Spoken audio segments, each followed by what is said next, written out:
Please take your seats. Well, we'll leave the seats, but enjoy them. My name's David Zerman.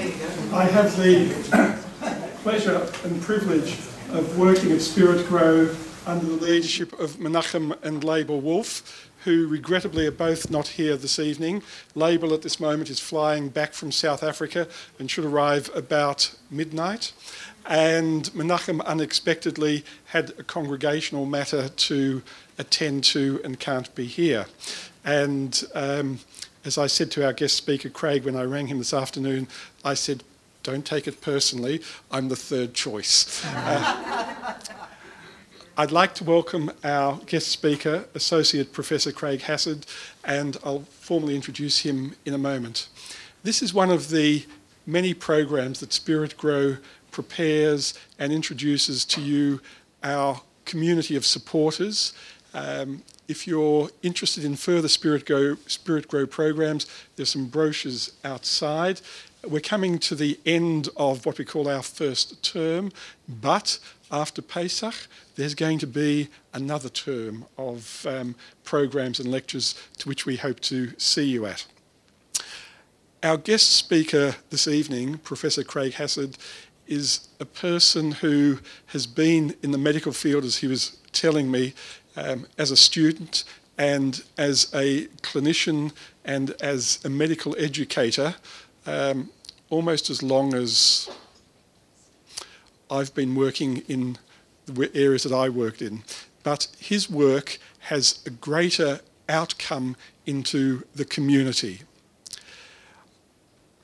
Craig has been at Monash University for nearly 30 years, and he has been teaching medical students and running courses in the community in the area of mindfulness, and has been able to introduce generations of doctors to things that really are important, that is the mind. Craig, I said to you I'm going to invite you up just to ask you a couple of questions, because I'm always interested to find out about the speakers, and I know a bit about Craig, and you can read about him, but a couple of things. So after school, you decided to do medicine. What was the reason for that? Well, when I was trying to choose a career as a 17-year-old, I thought I'd like a helping career. So, and I wondered where I needed most help, and I thought, well, I need most help in the mind, because all the worries and anxieties that happen at that age. So I thought I'll be interested in the mind, so that I suspect others need help with the mind. And then, and I thought, well, what does that mean? It meant psychology, psychiatry. I thought, oh, well, psychiatry seems to be a well-defined path. So I thought, well, I've got to go through medicine to do that. So I thought, oh, well, I'll enrol in medicine, and which I did.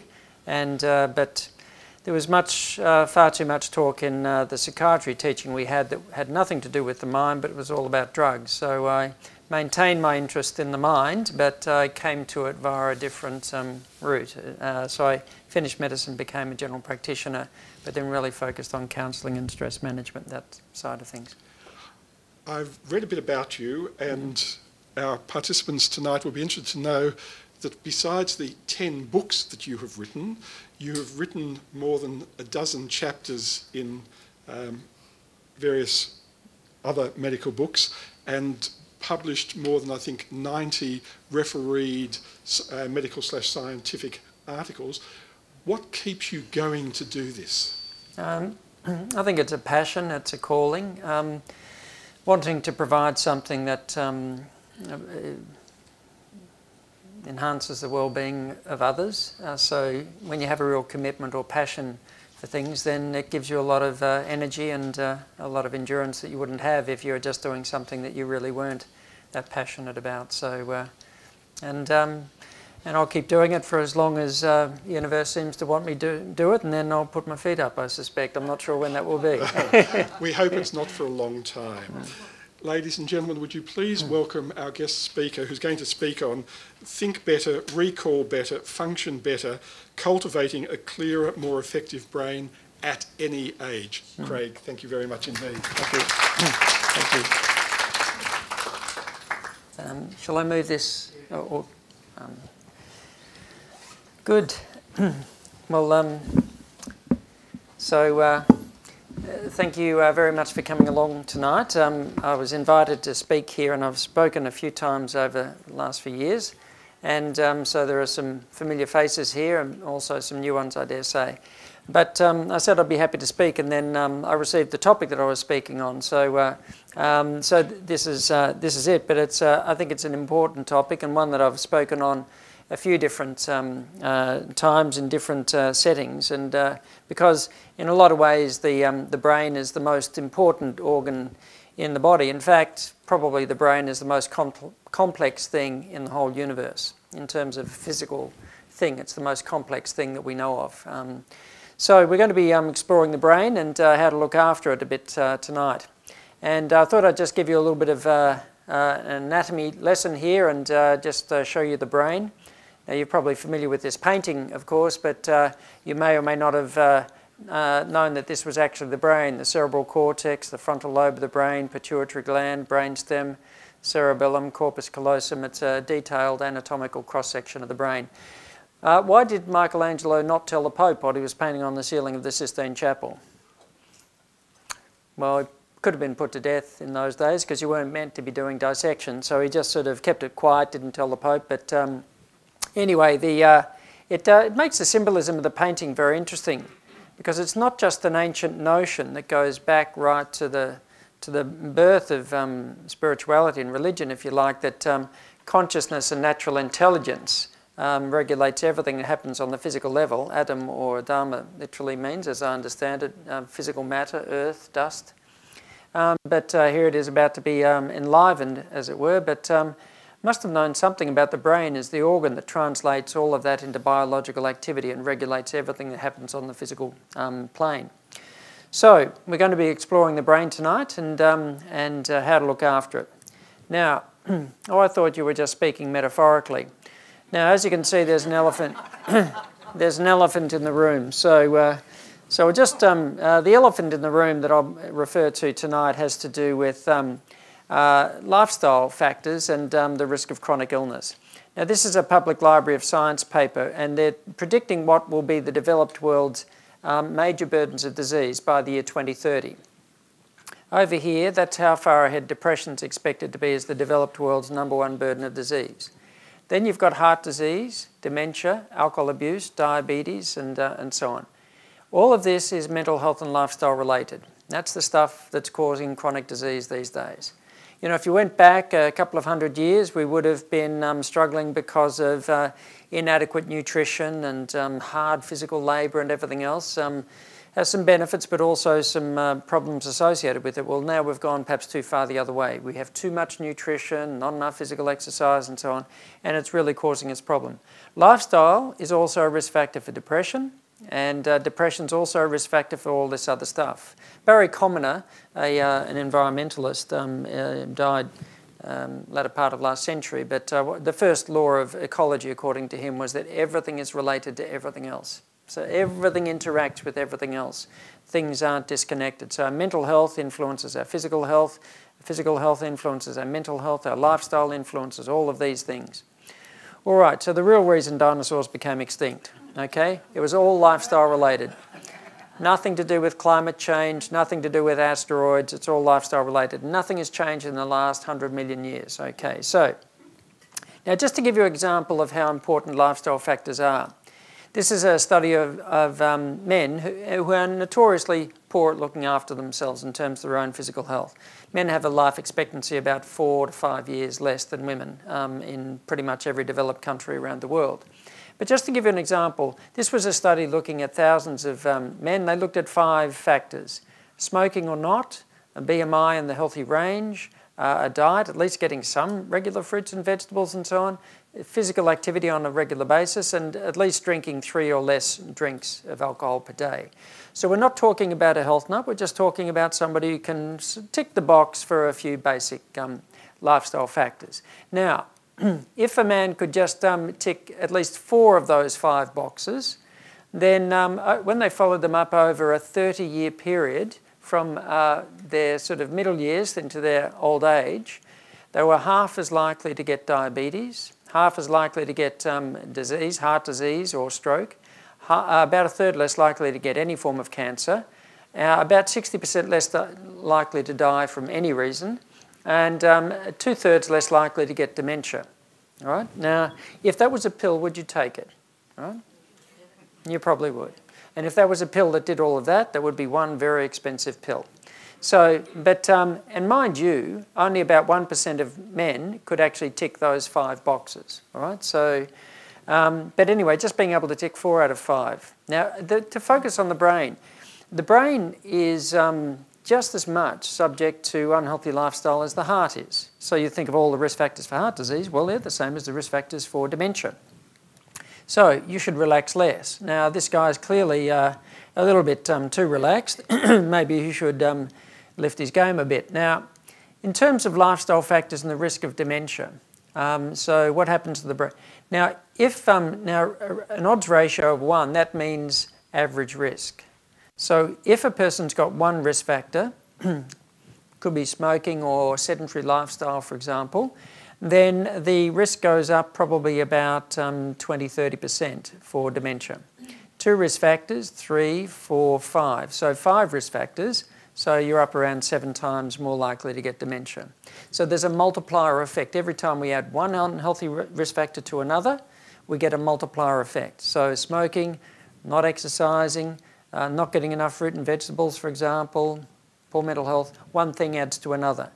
Put it the other way, in a more optimistic way, every time you make one healthy change to your life, that has a significantly beneficial effect. You do another one, and it has a multiplier effect the other way. All right? So it's really important to think, well, every healthy change we make is not just going to reduce my risk of getting cancer or heart disease or something else, but it also is going to be very good for your brain as well.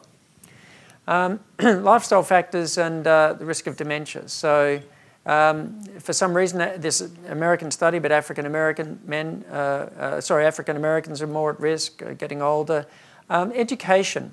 The brain has its own form of exercise. We'll get to physical exercise in a moment, but the brain has its own form of exercise, so it needs exercise. And exercise for the brain is learning, is curiosity, is exercising your brain, interacting. The worst thing you can do for the brain is just sitting, spending all of our discretionary leisure time sitting passively in front of a television. That doesn't exercise the brain much at all. But the brain thrives on learning, interaction, creativity. So that keeps the brain young, all right? Because the brain needs stimulation. It needs to be doing things. It needs to be making things. It needs to be learning things. Probably of all the things, learning a language is the best single thing you can do to maintain memory right into old age. So language seems to be better than anything else. Did you want to ask a question? Is reading a very, how much better than watching TV is reading? It's quite a lot better. People who read regularly have lower risk of getting cognitive decline, memory decline, and so on. I'm not sure how well it's known whether it's probably better reading off a book than off a screen. But I don't think it's really been quantified to know how much and why that is better. But reading is very good for the brain. Yes? Can you explain a bit more about creativity? Oh, if you're doing things that artistically and things that, or writing, you love writing, doing something creative, you love making things, so it's really the things that keep your creative juices going because it engages attention so much. And pretty much all of these things really engage attention. And the brain, and I'll come back to that when we talk about mindfulness, but the brain needs engagement, it needs interest, it needs curiosity and stimulation. Yes? So can I just ask, back what you mentioned about TV, if you're watching something like a documentary that's really stimulating your mind, would that be an exception? Yeah.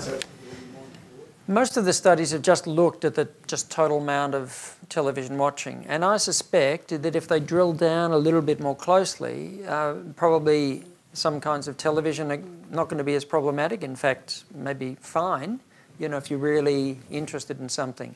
But most people, when they're watching television, if you look at where the ratings are, the highest ratings are not, it's like, yes, Australia had 4 million people viewing a doco last night. No, it's mostly stuff that doesn't quite stimulate the brain in the same way. But most of the studies haven't really looked at that, but I suspect there is something there. Things that really, you're watching for a reason and you're learning something and really engage with what you're viewing is probably a different state of the brain than just sort of sitting, you know what it's like when you're sitting in front of the television? And and the program's over and all of a sudden there's this thought that flits through the mind, press the red button.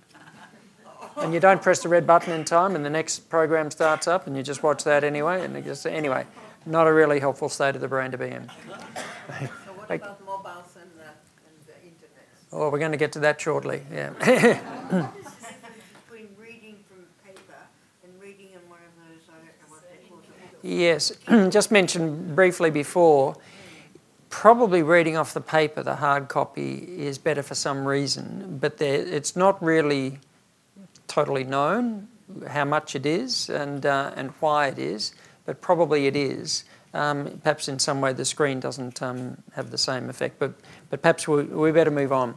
Alcohol abuse, so abusing alcohol, not good for the brain. I better move on. Now exercise, physical exercise. Now you may or may not think that if you're walking around Caulfield Park, for example, it's not just good for your heart and your circulation and everything else, it's good for your brain as well. So there's lots and lots of studies that have been around for 20 years and more.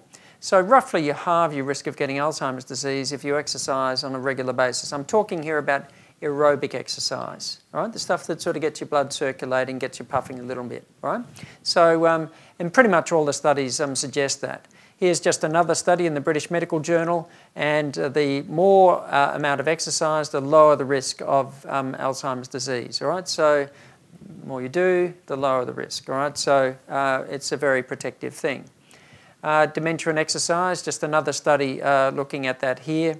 And anyway, I won't labour the point, but just lower risk. So high fitness delayed the age at dementia onset by 9.5 years and time to dementia onset by 5 years. So if it came on board, it was much more likely to come later, and if it came on, then it was much more slowly progressive. There was just a study that came out earlier in the week. So anyway, I just thought I'd keep you up to date with the most recent research, but there's so much coming out all the time. Now, let's talk a little bit about stress. Now, does anybody know who that is? Mick Fanning, yeah.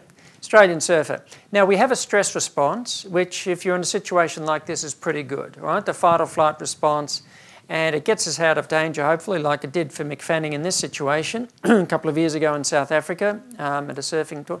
Rabbi Wolf wasn't over there watching the surfing tournament, was he? No, he wasn't, okay.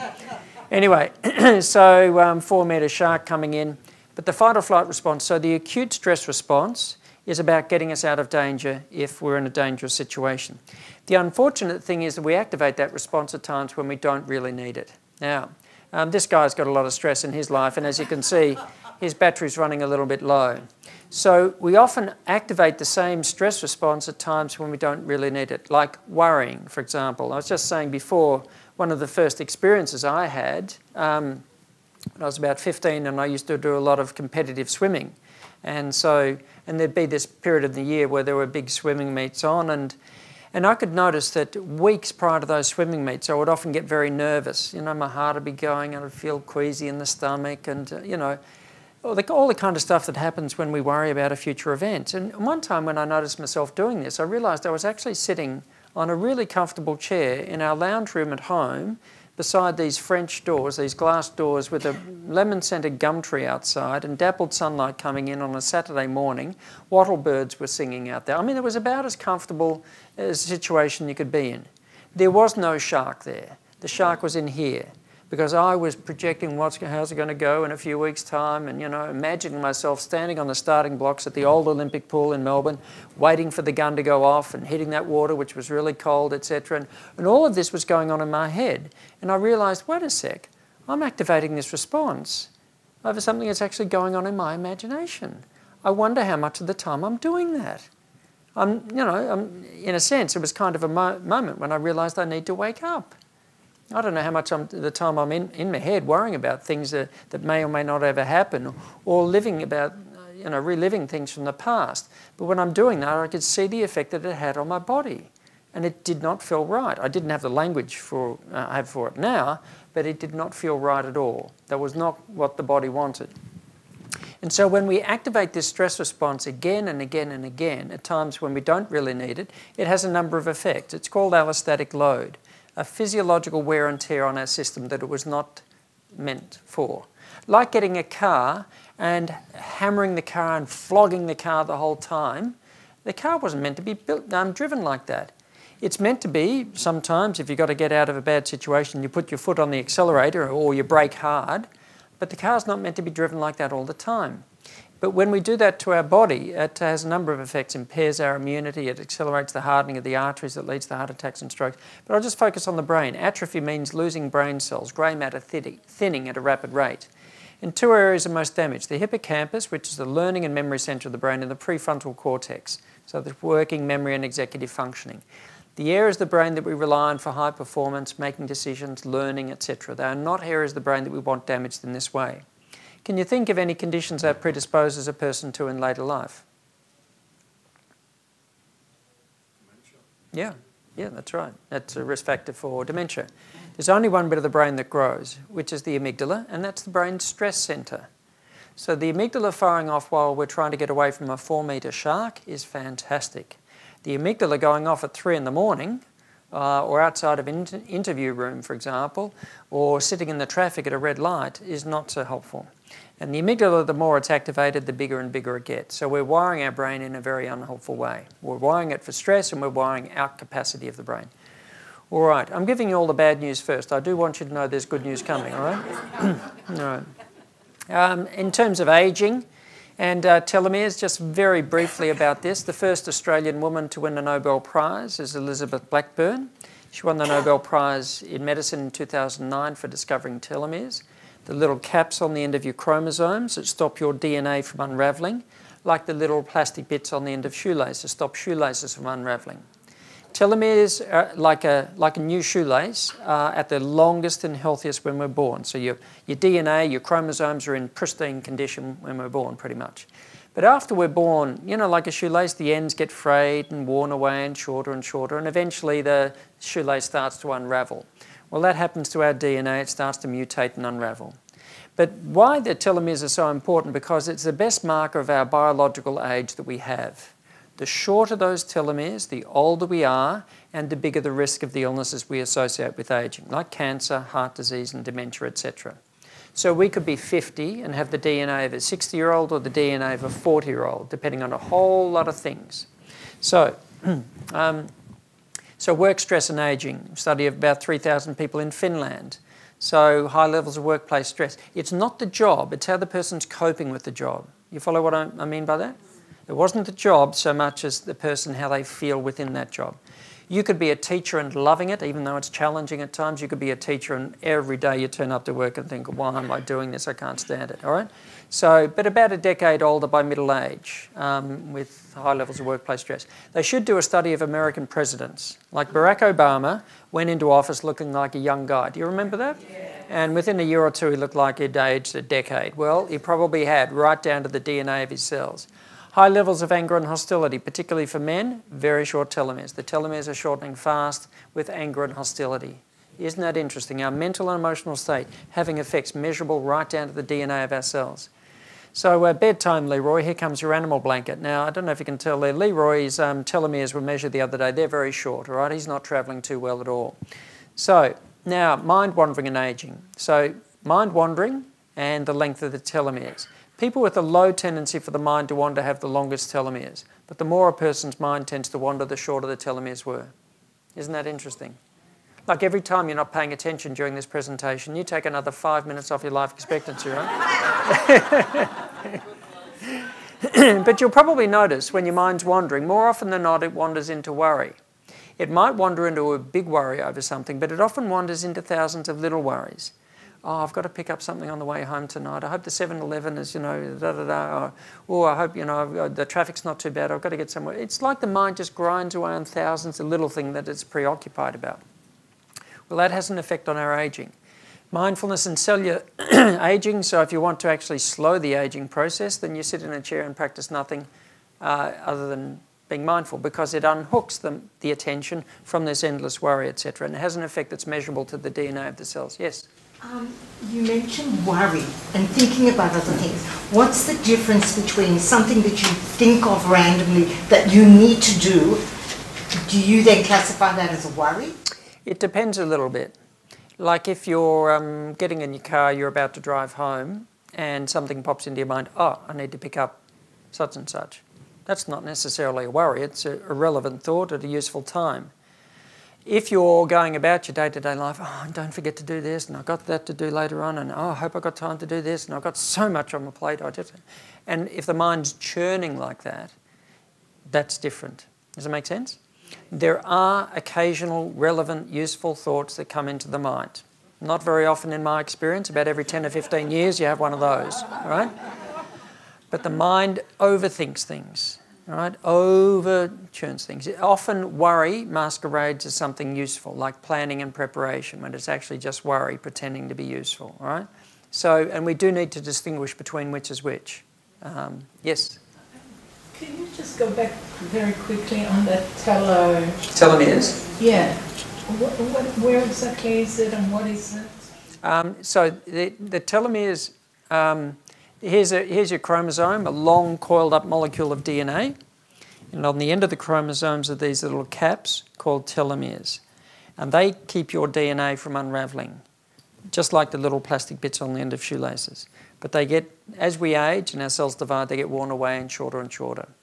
Essentially, the shorter the telomeres, the older we are, and the more likely we are to get chronic illnesses we associate with ageing.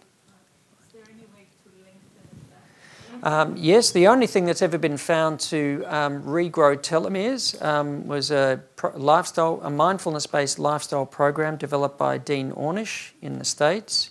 He was looking at men who had early prostate cancer, who were watching and waiting, and who decided to watch and wait. What they found was, if the men watched and waited, but they adopted mindfulness to manage their stress, supportive group, healthy diet, exercise regularly, if they were a smoker, stopping smoking. What they found was that the prostate cancer stopped progressing. In fact, the prostate cancer marker started to go the other way, so it started to drop. The prostate cancer genes started to switch off, so they had genetic risk of prostate cancer, but the genes quietened down. The telomerase switched on, the repair enzyme that repairs telomeres. And when they followed them 5 years later, they were about 5 years younger than they were 5 years before, genetically. So it's the only thing ever been found to be associated with, in essence, the reversal of the ageing process. Would you say vegan lifestyle? Yes, it was actually a low-fat vegetarian diet.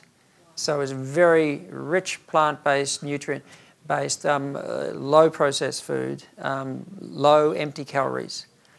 So very healthy food. To reverse a chronic illness, you really have to get on board with major lifestyle change. To prevent it, you probably got a little bit more latitude. But once a lifestyle-related illness like heart disease, cancer is underway, and I'm only talking here about early prostate cancer, I'm not talking about advanced, but to actually reverse that, or heart disease, Ornish did studies on heart disease initially, it had to be a high level of adherence to really stringent lifestyle. Is that correct? What's his name? Ornish, O-R-N-I-S-H. And so he's very well published. Those studies I'm referring to published in the Lancet Oncology, Journal of the American Medical Association. So these are, so it's gold standard in terms of, and I'm not going to be talking at telomeres at length again tonight, but just as a marker of ageing. But everything that is associated with healthy lifestyle, exercise, eating a good diet, having a healthy vitamin D, all of these things are associated with longer telomeres. That is genetically a slower ageing. Now, I'm 158 years old, and you should have seen me when I was 80. I wasn't travelling well, and I got onto this stuff. Right? Yes? Quick question about bathing in cold water and its relationship to ageing and mental health. It's the second time I've been asked about bathing in cold water today. All right, so, I haven't, I'm going to have to check and have a look. I'm not sure how much research there is on that. Look, if I gave you a hunch, I think my hunch would be that we've gotten so used to temperature being so carefully regulated, the comfort and everything else of the modern lifestyle, which we all enjoy the pleasure of. But I think it probably reduces the resilience, adaptability of the human body by not giving it, you know, sort of, to actually be comfortable with cold, to be, you know, sort of, I think there's a kind of resilience and tolerance that gets reduced by the modern lifestyle. But that's a hunch, but I haven't seen any research to say. I'm going to... Sorry, can I just ask? Yes. My understanding is that the human cells are being replaced by the body all the time. Is that the same with a telomere, or from what you're saying before you're born, the telomere is a lot longer? Is to go through life basically with the same telomere that's not being replaced but is diminishing? Yes, so it's just being eaten away at the ends as time goes on. There's a little enzyme here called telomerase, and that's like the maintenance team. So if it's working, it's repairing and trying to slow the rate at which they're shortening. And things that help the telomerase to switch on are exercise, healthy diets, mindfulness. So within a week of people practicing mindfulness regularly, the telomerase is switching on. And if you follow people up over time, just the mindfulness by itself slows right down the shortening of those telomeres. All right? So if you are sitting in a chair meditating and anybody says to you, get out of the chair and do something useful, you're lazy, good for nothing, you can say, excuse me, I'm slowing down the aging process here. I'm doing some genetic engineering, if you don't mind. So it's switching on that to rebuild and repair the telomeres. Okay, now let's talk about attention. Now this little fella over here, paying attention or not?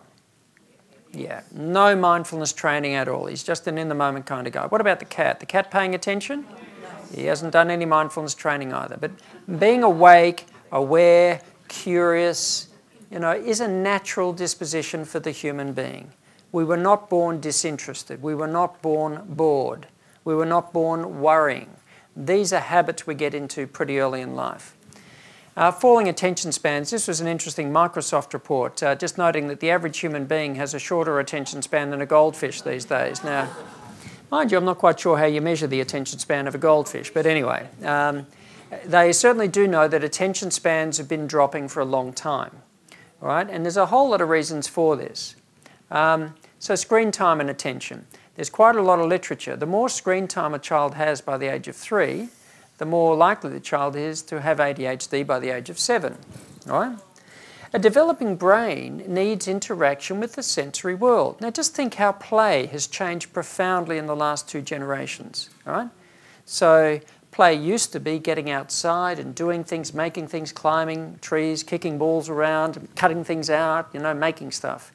But now, especially increasingly for kids, nearly all their discretionary leisure time is spent in front of a screen. And even if a child's playing a game on a screen, you know, it's using a minuscule amount of the brain's capacity to play that game on the screen than it takes to get out on the grass and kick the ball around. All right? So with a whole lot of others and play a game. This is just another paper just illustrating that point. So viewing television, playing video games, each associated with increased subsequent attention problems in childhood. All right?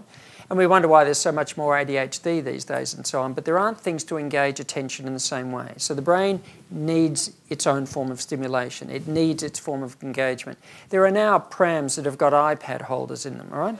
A child, even by the age of 1, can't just go out and just look at nature and everything else. It's just, you know, going to be stuck in front of us.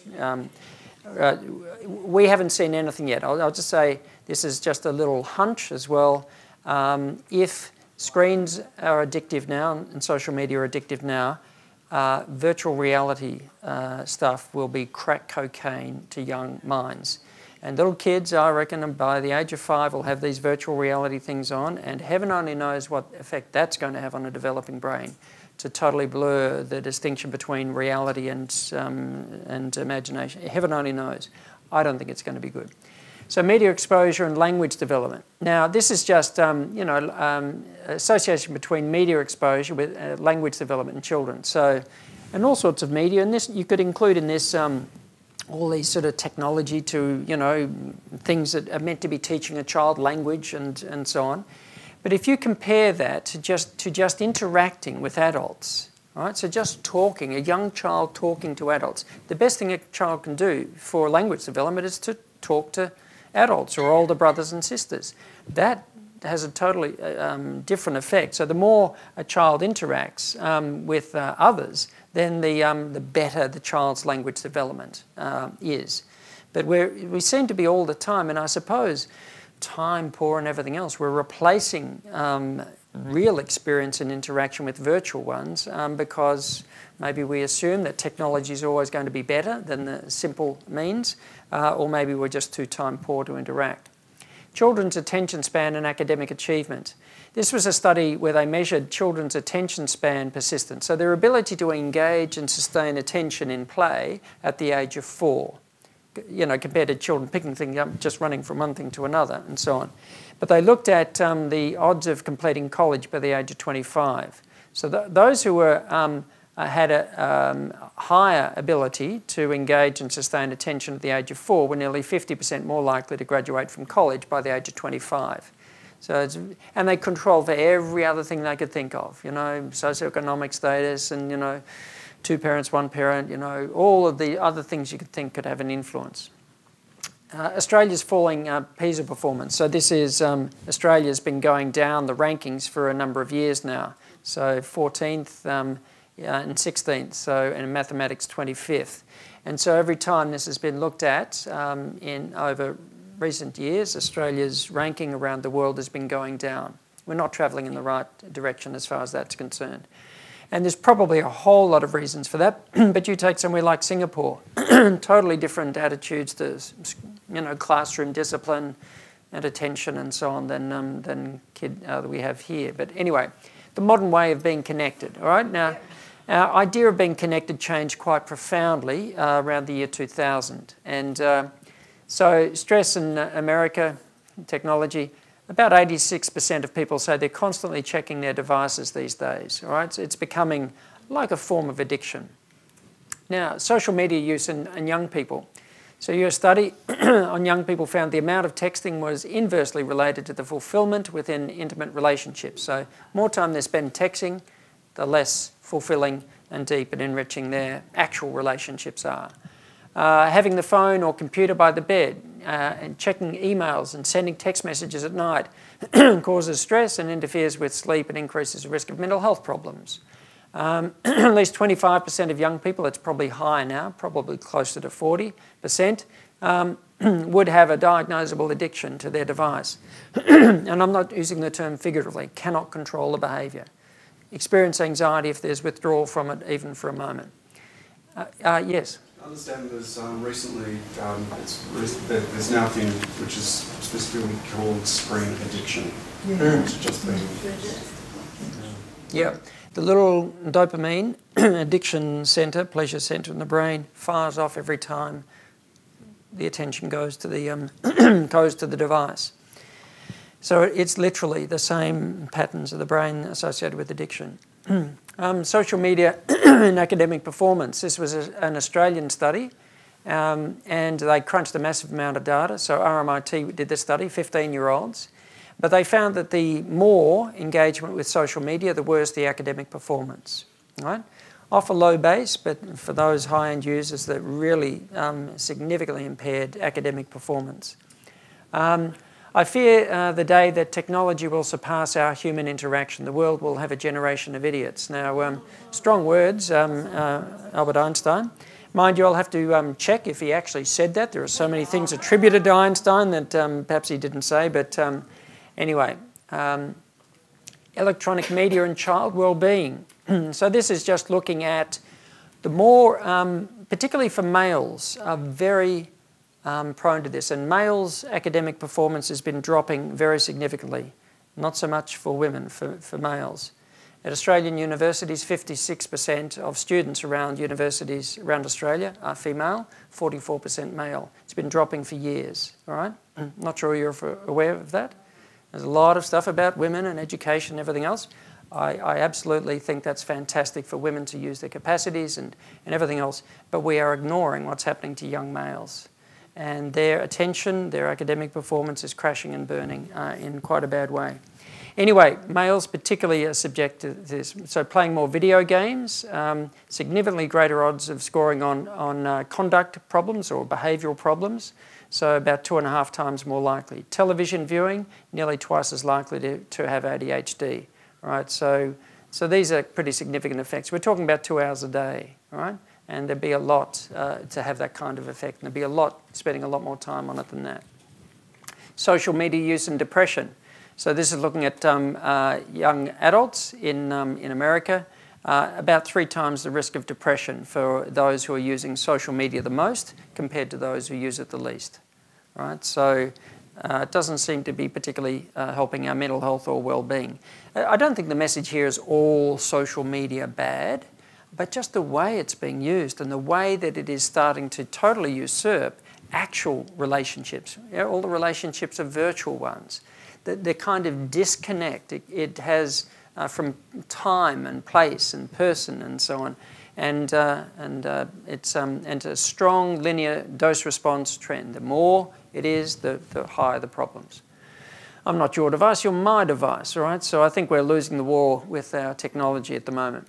Now, tech gurus. Here's Bill Gates, here's Steve Jobs. Bill Gates. So we don't have cell phones at the table when we are having a meal. We didn't give our kids cell phones until they were 14, and they complained that other kids got them earlier. We often set a time after which there is no screen time, and in their case, that seems to help them to get to sleep at a reasonable hour. I mean, anyway, just Steve Jobs. Steve Jobs answered a question from a New York Times reporter asking him, what do your children think about the new iPad, by saying that they wouldn't know because they banned it in this house. Right, so anyway, I think they're pretty conscious of the kinds of effects. Now, just unplugging for a week. This was a study in Denmark. And if people unplugged for a week, they were more likely to be happy, less likely to be worried, less likely to be sad, more likely to enjoy life, less likely to be angry, more enthusiastic, less likely to feel depressed, less likely to feel lonely, and be more decisive. That was just unplugging for a week. There was about 1,000 people in that study. Yeah, that's right, yeah. So do you mind if I strap your phone to my forehead so I can pretend you're looking at me when I talk? All right, so social media and emotional intelligence. I'll just say this is a study on pre-teens, and they divided them into 2 groups. One group, just your normal week at school.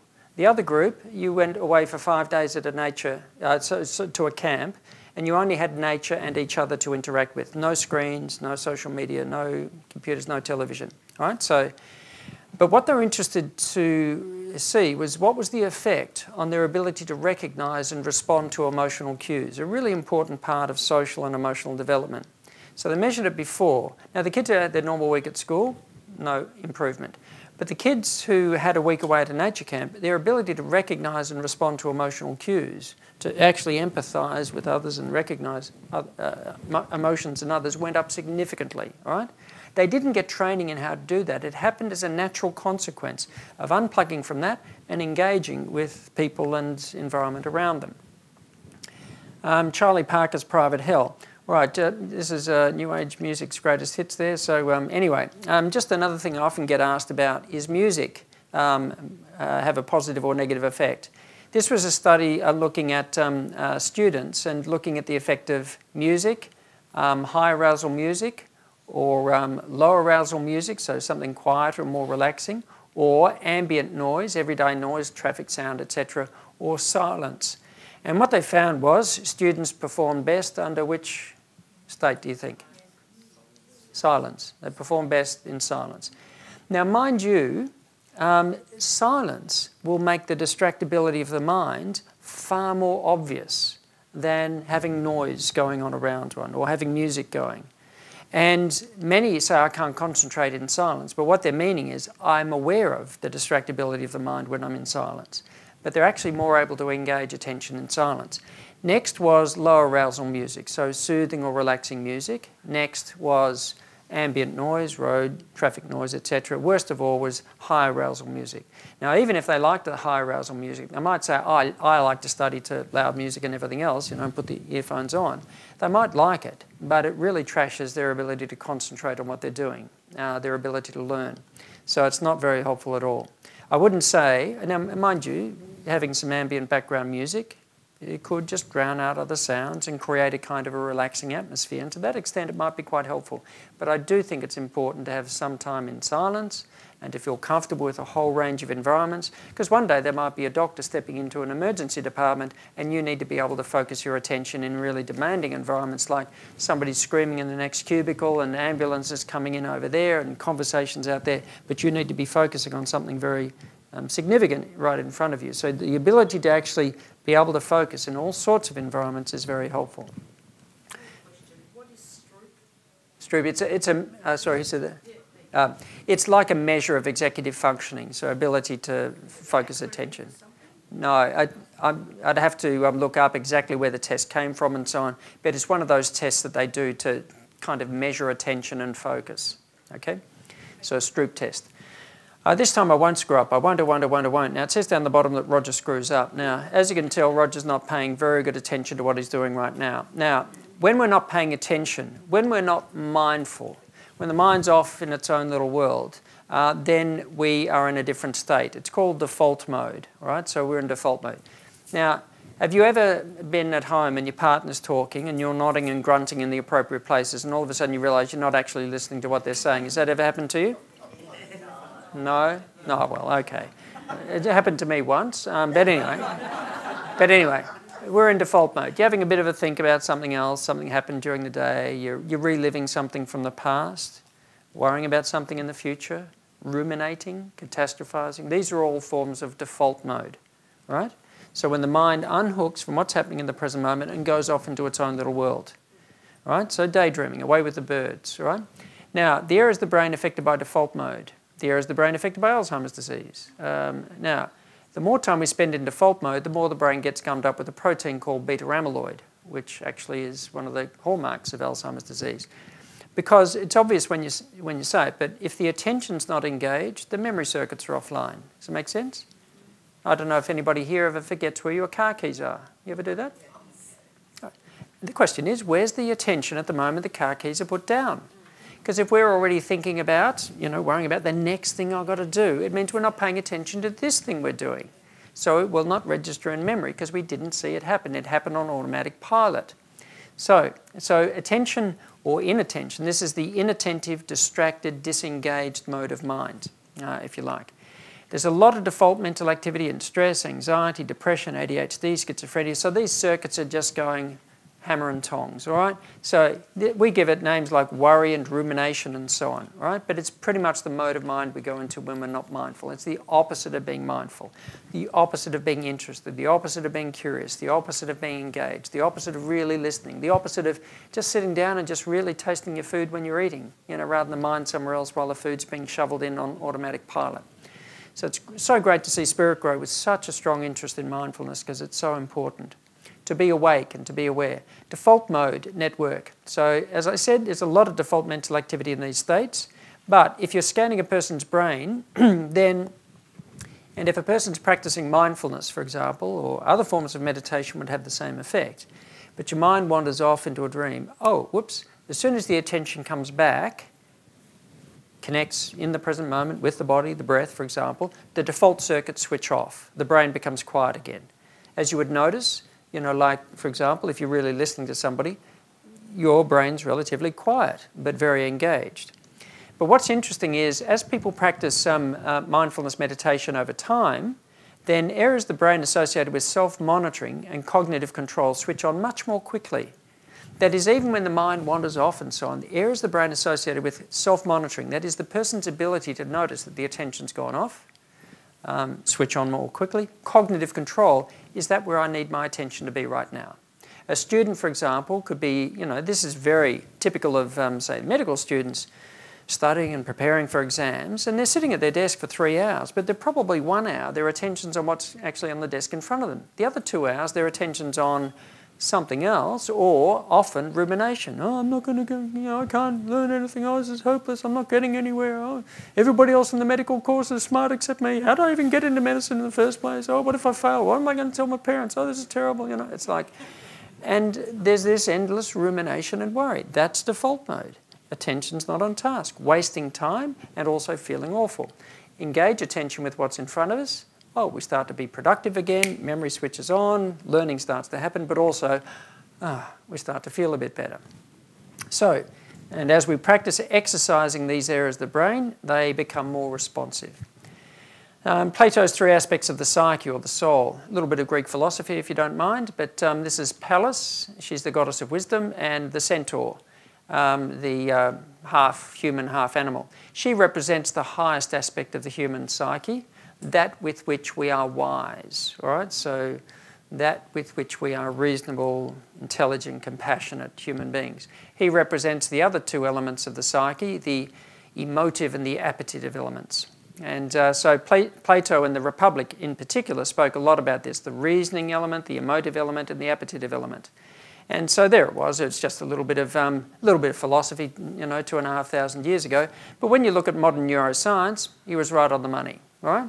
That is, there are three basic areas of the brain that regulate human behaviour. So the executive functioning area of the brain just behind your forehead, and that's where all of your higher functions operate out of, right? And then you've got the limbic system, that's the emotional sort of centre of the brain, and the mesolimbic reward system, appetites, and of course, when that gets out of control, addictions and so on. So it's not that this area of the brain's right and the other ones are wrong. It's just that this one, this higher centre of the brain, is meant to regulate the others, right? So, for example, I don't know if anybody here has ever overeaten. Has anybody here ever eaten too much? Only one? Oh, two people. Oh, 3, 4, 5, 6. Oh, okay. But you know the kind of thing when you step up and there's this sideboard with all these beautiful desserts on it, and you've already kind of had enough to eat, but you just think, I'll just have a bit of dessert because you want to. And there's a flourless orange cake with a beautiful citrus glaze on top or something like that with a little bit of crumbled, and a little bit of white chocolate on, and you step up and I'll just have a thin piece of that, but you have that. But of course there's a chocolate mud cake as well. And there's one part of you saying, step away now. But there's another part saying, I want it. I want to have the experience of tasting it. And so this is the appetite centre, and this higher centre is meant to say, no, just step away. That's enough. The body's giving messages that that's enough. But our executive functions are many and varied. Attention's the number one executive function because it's a prerequisite for all of the others. Self-awareness, decision-making, emotional regulation. So when we're more present, we're more aware, we're more alert, we're on task, we make better decisions, we function better, essentially. All right, but when we're not, then it all can go awry. So this is very important, but attention centres are sitting around like this one, like relay stations there, linking up these other important areas of the brain that process information, etc. So if we're very stressed and anxious and preoccupied about something, this area of the brain doesn't work well, and so we function poorly. So students who step into an exam room very, very anxious, they might be very smart, but their performance goes down not just a mark or two, but it can go down a grade or two. Right? I've seen some really intelligent medical students who really know a lot of stuff, and they step into an oral exam where they've got to demonstrate a few skills, and they get so preoccupied, so self-conscious, they can't focus on what they're doing at all, and can't even put a blood pressure cuff on, for example. Anyway, so that area of the brain doesn't work well when we're stressed. Now, of course, this guy, this was actually me at work the other day, there's a lot on our plate these days. This is a Financial Times article. Bain & Company, the consultancy, has estimated that executives in the 1970s had to deal with fewer than 1,000 phone calls, telexes and telegraphs a year from people outside their company. So what's that, about 3 a day? These days, 30,000 external communications clog managers' inboxes annually. Does that sound more like it? The modern world, the volume of things we're dealing with these days has gone up exponentially. Now, Attention Deficit Tray, a Harvard Business Review paper, describing the modern work environment as hyperkinetic. So that's under the pump, time-pressured, fast-paced kind of work environment every day. And that, for the majority of people, is associated with what they call attention deficit trait, the tendency to have shorter attention spans and find it harder and harder to focus. And that was associated with things like black and white thinking, difficulty staying organised, setting priorities, managing time, and a constant low level of panic and guilt. Does anybody recognise that? It's pretty much the modern world. Yes? Question going back to what you were saying previously. When you're in that state where you're reaching for that cake or whatever. Oh, yes. Do you have any remedies like that? Be mindful. Be mindful. The thing is, now mind you, we're sort of diverging a bit, but when we feel an urge for something, right, so there's a kind of drawing to something. So the urge arises, and if we have habituated ourselves to that, the urge is likely to arise. Something happens and presses the button. You just walk past that bakery and the smell of something beautiful wafts out, then you just find yourself drawn into it. And I'll just sit down and have a cup of tea. And anyway, so the urge arises. So to be mindful means, well, because we're mindful doesn't mean the urge won't arise, but we develop the ability to stand back from the urge, not to fight with it or hate the fact that it's there. Because what happens when you're experiencing an urge like that and you hate the fact that it's there and you criticize and no, stop, and you fight with it? What happens to it? Sorry? Oh, we get stressed over it. And does it go away or does it? It gets bigger. So now paradoxically, the ability to observe the urge, but to stand a step or two back from it and just observe it without fighting it, judging it, or even thinking it shouldn't be there, but just to learn to ride the urge. Like a wave, an urge will rise and fall like a wave if we don't fight with it. So it's there, but you just notice it. And it's sometimes called urge surfing. Right? You just learn to surf the urge like a little wave. You don't fight with it, but you do notice that if you just gently re-engage your attention where you're going, like the street you're walking down, the person you're talking to, the thing that's actually on the desk in front of you, if you just gently re-engage your attention with that, you'll probably notice that it just starts to recede. But it's not about fighting or suppressing it. It's just learning that you don't have to necessarily be controlled by it. Is that making sense? It's very, very simple, and it's not that easy. All right. So now, of course, what we do in this kind of environment is we then start multitasking. So this is a mother giving multitasking lessons to a young child. Now, mobile phone use and motor vehicle accidents. If we want to reduce performance and learning, then we should multitask. Just talking on a mobile phone while driving a car, we're 410% as likely as average to have a motor vehicle accident. Right? About the same impact as a 0.08 blood alcohol level. What about texting while driving? Any guesses as to how much that increases you? Right? 164 times more likely. That's 16,400%, right? So anyway, multitasking affects memory. It has all sorts of effects. So we're not paying attention to two things at the same time. That's a myth. We're flitting back and forth. We're missing chunks of information, and our memory is impaired when we're trying to do that. A lot of students think these days they should multitask while they're studying. Oh, I'm on Facebook. Oh, I'm watching a movie. Oh, yeah, I'm texting someone. Yeah, I can do all of that. You just didn't grow up with it, so you don't know how to do that. And the kids are kidding themselves, right? They are kidding themselves. And of course, it's pretty common these days. This is Clifford Nass from Stanford University. This is a quote from him. These are kids who are doing 5, 6 or more things at once all the time. It turns out multitaskers are terrible at every aspect of multitasking. They get distracted constantly. Their memory's very disorganised. Recent work we've done suggests that they're worse at analytical reasoning. We worry that it may be we're creating people who may not be able to think well and clearly. Right? So it's not necessarily going very well these days. Just to give you another example, this was a study, and they're looking at university students, but under 3 different conditions. They were measuring 5 different measures of their cognitive performance. So problem solving, fluid intelligence, working memory, etc. So, but under 3 different conditions. One condition was leave your smartphone outside the lab, come into the lab and do the testing. Second condition was come into the lab, turn your smartphone off, put it in the pocket or the bag, now do the testing. Third condition was come into the lab, turn the smartphone off, put it face down on the desk next to the computer you're going to be doing the testing on, now do the testing. Which group performed worse on every measure? No. It was on the desk. If that phone was on the desk, they performed worse on every measure. They actually took it a step further, and they noticed those who checked their phone more than others, the effect, if it was on the desk, the drop in performance was massive. Right? So if it was on the desk, the drop in performance was massive.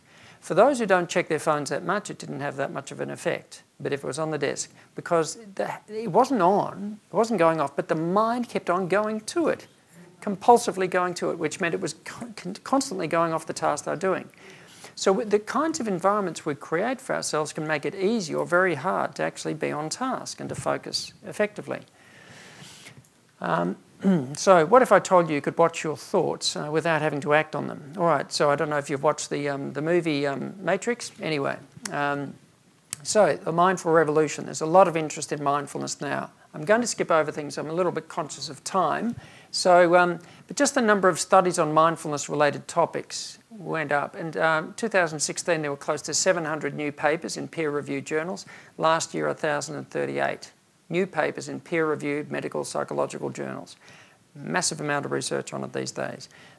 Around here, that's when the studies on preventing the relapse of depression came out using mindfulness. And that created a lot of interest, and it was a catalyst for a lot of research.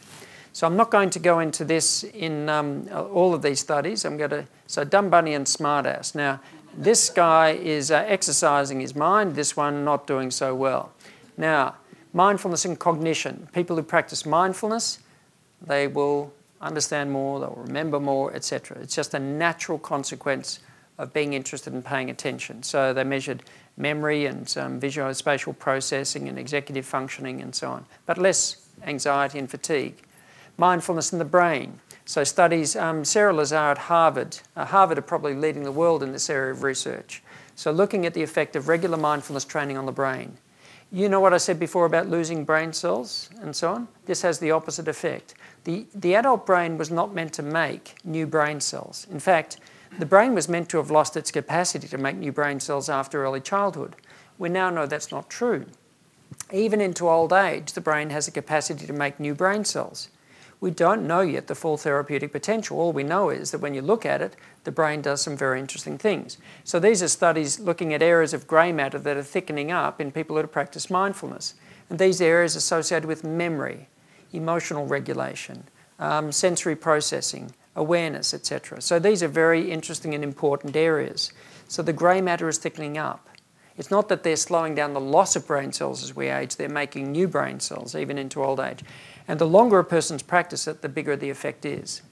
Wendell, I'm not content. All right, so this is one not very content cow there, but all right, the precuneus. How many of you woke up this morning thinking, I want to know more about my precuneus? Anybody? No? Well, you probably will tomorrow. All right, so really interesting area of the brain associated with consciousness, wakefulness, self-awareness. So your ability to be aware of yourself in the moment of acting or reacting to something, attention and so on. I won't say too much about it, but it's a very interesting and important area of the brain. It's impaired by default mental activity. When we're distracted, it doesn't work that well. It's larger in happy people. So happy people have got a thicker precuneus, all right?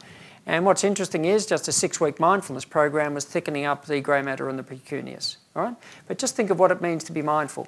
We could walk around Caulfield Park, for example, you know, I'm getting my aerobic exercise, and spend the whole half hour walking around that park thinking about how much work I've got to do and, you know, da-da-da-da. Or we could walk around the park mindfully, and that is to smell what's ever in bloom at that moment, just to notice the sound of kids playing, to pay attention to all the leaves and the autumn leaves, etc. So to walk mindfully means to just engage in the present moment experience of walking. But if we do that, we're not only is it having effects on we enjoy more, we take in more, we remember more, etc., but also it's having an effect on what's happening in our brain. I'm just conscious it's probably about time for me to stop. I mean, I could keep going on. Jurassic calendars, all right, so this guy's got a pretty simple approach to lifestyle management. But I'll just mention just another study on the brain here. But this is just looking at areas of the brain associated with attention, liven up as a person practices mindfulness. But this was a study looking at smokers. Well, no, it wasn't looking at smokers. It was a mindfulness program for people, but they looked at the smokers. And it wasn't a smoking cessation program, but just learning mindfulness reduced the smoking by about 60% in the people who learned it. That is, that urge to smoke, you know, they just found it easier to not get swept away by it. But also the areas of the brain that are associated with self-control switch on and awareness switch on, which makes it easier to change other lifestyle factors. All right, so this guy's got too much to handle. He's got a little bit too much on his plate. That's all I've got time for today. So hopefully it's been of some interest, but your brain's the most important organ that we have. And to remember, everything you do as an investment in your mental health, your physical health, any healthy lifestyle factors, sitting down practicing mindfulness, one of the side effects of that is that it's very good for your brain. All right, and your brain will thank you. Yes? Going for a walk, is it bad to have a radio in your ears? Bad to have a radio? In your ears while you're walking? Look, if you're walking in a non-complex environment and if you want to listen to a program that's interesting, probably not a bad thing. If you're about to cross that intersection on Hawthorne Road and Balaclava Road, where that's the only intersection in the whole world where trams come along and they can turn left and right from every angle. Did you know that? That's a unique... It's called Grand Junction. That's right. That's a very unique intersection down there. And while you're crossing there, you don't want plugs in your ears because you want to actually hear what's going on around you. But anyway, not necessarily a problem. Gentleman there. Thank you. So, some people have believed that women can multitask and then men can't. So I just wonder, in terms of beyond social conditioning and cultural conditioning, is there actually a difference between a brain in a woman's body and a brain in a man's body? Like actual physical differences in what and how it develops. Or is that purely in response to the social conditioning and the cultural? There are differences in the male and the female brain. Those differences don't mean that women can't do maths and men can't feel compassion, but they are different. Surprise, surprise. But those differences aren't massive, but they're quite specific in various ways. In terms of multitasking, the human brain, not the male brain, cannot authentically multitask. The human brain does not pay attention to two complex things at the time. When I gave you those figures, it wasn't like, oh, men are 164 times more likely to have a motor vehicle accident while they're texting, but women aren't. Women can text and drive safely at the same time. That's not correct. Now, I will draw a distinction, though, between multitasking, where we're trying to pay attention to two complex things at the same time. All right? So, like I was running a program for a law firm recently. One of the lawyers said, yeah, I was typing out a legal email and a phone call came in. I got the phone, I tucked it on my shoulder. I was still trying to finish off the email while I was trying to have a conversation.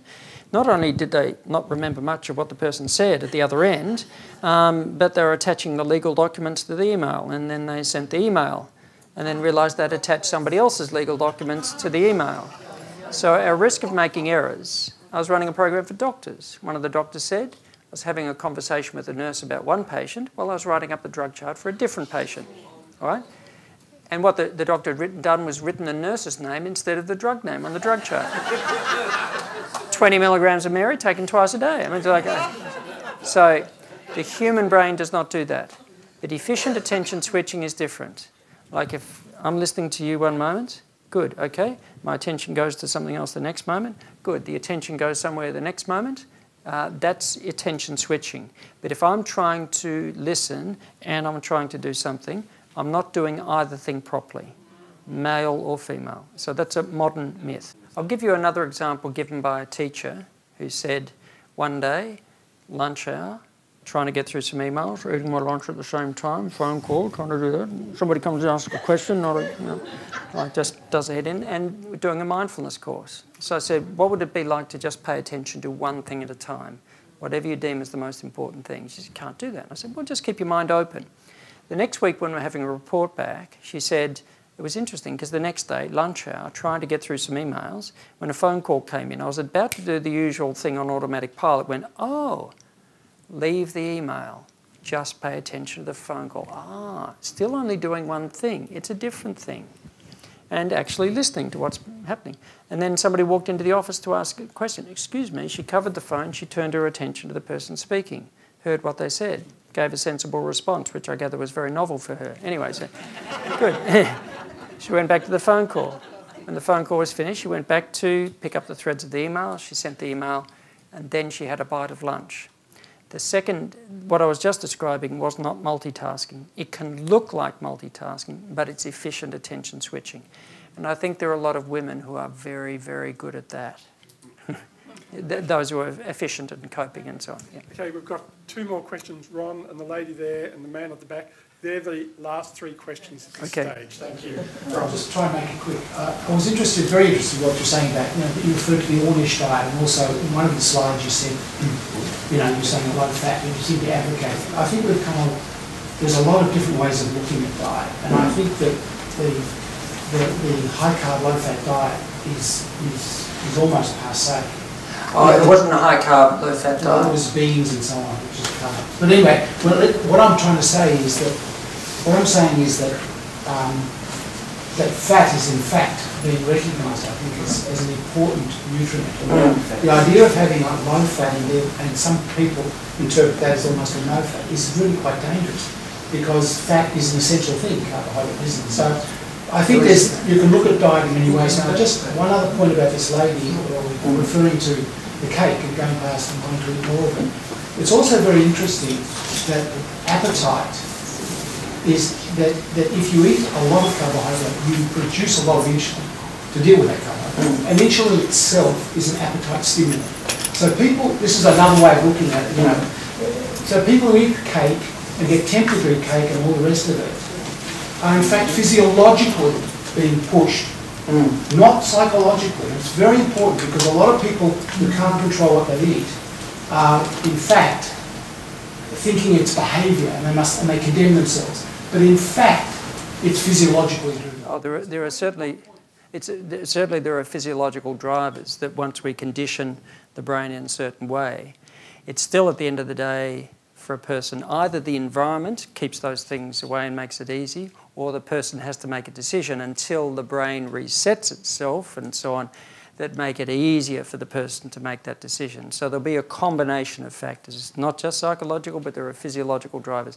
Come back to the other point about the Monash program. There was polyunsaturated fats, high in omega-3s and so on. So it was a different kind of fat. And I know there's a lot of debate about all of this now.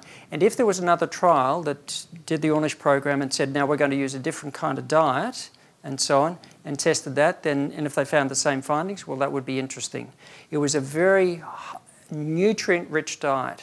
It wasn't because a lot of people that go low fat don't realise they're going high carb, because this is low fat, but they've pumped heaps of sugar into it and empty calories. So it was a nutritionally rich, whole food, essentially plant-based diet, but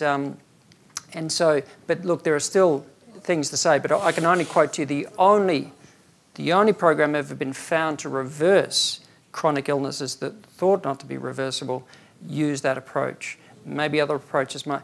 You would probably say this kind of diet was very anti-inflammatory diet, and I think we're starting to rethink the way that we think about it, that it had an anti-inflammatory kind of effect, which is not good for the brain or anything else. The lady there. My simple question is, in simple terms, should you learn the techniques of meditation in order to attain mindfulness? Yeah, so if you think about mindfulness, it's a form of meditation, but mind you, other forms of meditation or quiet contemplative prayer in many ways is a form of meditation as well. So I wouldn't say there's only one way to meditate, but you practice the meditation, but the thing is to get out of the chair and then to be mindful in the day-to-day life, so to live mindfully. So we don't want to just be mindful for 5 or 10 or 20 minutes sitting in a chair and then unmindful for the other 23 hours and however many minutes in the day. So the aim is to be more mindful. And what happens when a person practices those skills sitting in the chair is that it quietens down the stress centers of the brain, it stimulates attention circuits and so on. And that means that the person gets out of the chair and they start to notice more. They start to actually be more aware of what's happening. And that's the important part. It's a way of living, not just a form of meditation. Yeah. Last question. Thank you. First of all, thanks very much for this. It's been very informative. I had a question relating to, I guess, overall the information that's been presented about children. There are a lot of alarming statistics which I could not begin to start to reel off, which indicate that this generation which is coming through is going to, or has already started to have issues. Major issues. Yes. dealing with electronics, with ADD, ADHD, depression, psychological mental illness, and so forth. What steps are in place? What are you taking a specific interest in this particular area? Do you have resources and so forth to be able to combat some of the issues which are there? Yeah, I work with a lot of schools and a lot of school principals and so on to teach them a bit about mindfulness and how to help children to engage attention and certainly to be more aware of these kinds of things. So I certainly work a lot, speak to a lot of parents groups at various times as well. I think there are probably a couple of fronts here that for parents to learn a little bit more about the how should we say, the reasonable, rational use of electronic media and screen time and so on. It's not like, oh, it's all bad, but the way it's being used and the amount that it's being used is not very helpful. So if parents know a little bit more about that and set reasonable boundaries from an early age, the child hopefully learns to use those things. There are more schools, I think there are more all the time, that are starting to develop policy where in the classroom, no mobiles, for example, no smartphones. Or one school I was at the other day, and lunchtime, playtime, no screens, no... and what that does is when the kids don't have their screens and smartphones with them is they exercise more and they interact more.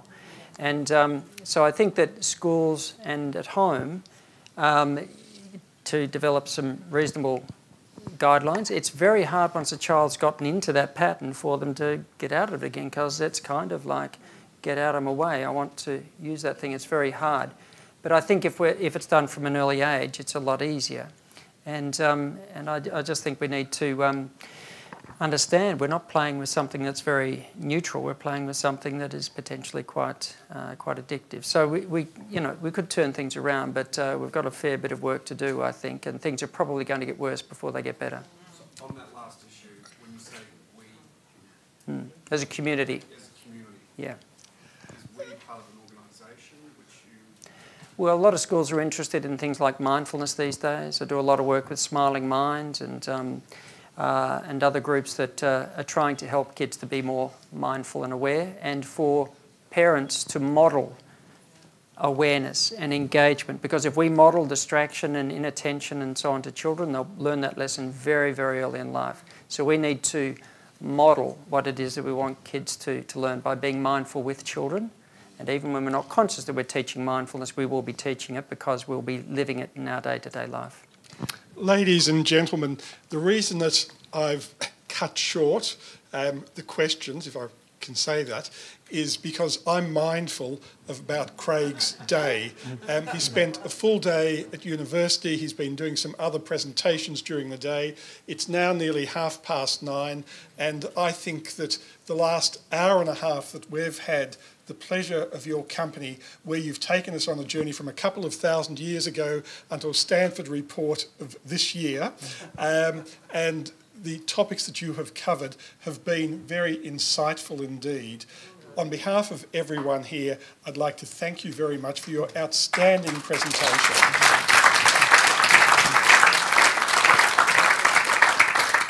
As a token of our thanks, we'd like to present you with this book, which is not one of your 10 books. But once again, we're really honoured that you've made your time available to us. We know you're a really busy person, and the fact, as I said, you've written 10 books, more than 100 articles, peer-reviewed articles, a dozen chapters in peer-reviewed books, just gives an indication, besides your everyday university work and all the other things that you're doing, gives us an indication of how valuable your time is, and we really appreciate you sharing that with us. Once again, thank you very much.